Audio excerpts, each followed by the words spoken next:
Hello everyone, this is Edgo Joe's Gaming and Electronics, and today I'll be showing you how to replace your speaker housing / cup on your Bose Ultras. We also have a video on how to replace the speaker driver itself on our YouTube, but this repair is easier as you don't have to heat up, unsolder and solder, resolder, and all that fun stuff. Tools you'll need, forgot to mention that, is prying tool and a Phillips 2.0 screwdriver. First, you'll need a prying tool and a Phillips 2.0.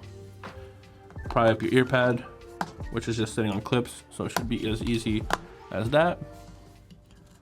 Pop this off. It does sit on tape, so it'll be a little bit more difficult than that, but I already had the tape off for the video. Unscrew your screws. You'll have 3 screws to unscrew. Actually, 4 on this side. On the right side, you only have 3 to unscrew. On the left side, looks like we got 4. 1, 2, 3, 4. I'll pop this off. Sometimes you might use your prying tool to make it easier. And the cool thing about this repair is, as it's so easy, as all it takes is pop that little ribbon up. You'll pull on this, boom, you replace this. Instead of replacing the whole speaker driver where you have to take all this apart with heat and solder. Throw that one away. Grab your new one, place it correctly. You want to get in a good angle. Sometimes this part is difficult. If you do have bigger hands like me, I do like to use tweezers just to make it a little bit easier, where I can grab the wire without getting too far into there. Grab it like this, get it in, push it a little bit. Don't want to put too much pressure on it. And then you make sure it's in there, doesn't go any further. You close that clip down. You give it a small little pull, very small little pull to make sure it's clipped in good. Put this back down. Like that. Make sure when you're holding it down without any pressure, it's not sticking out. If for some reason it's doing that right there, you can barely see, something's in the way, something's wrong.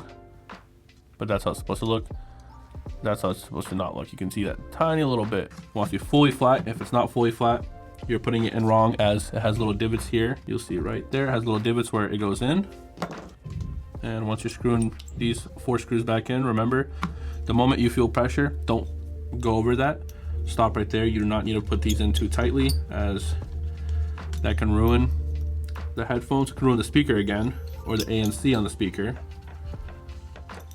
as putting too much pressure is moving this down further against the board, and we do not want that.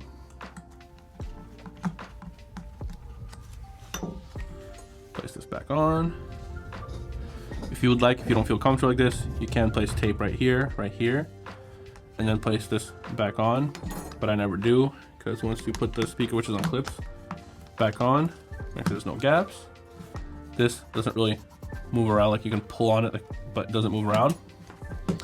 And that's how you replace the speaker housing on the left side. Have a great day. Thanks for watching the video, guys. If you guys love what we do, please support us. You guys can click on the links that we have on the end screen. You guys can buy parts, sales, or service so we can continue to make great videos for you guys for many more years. Thank you.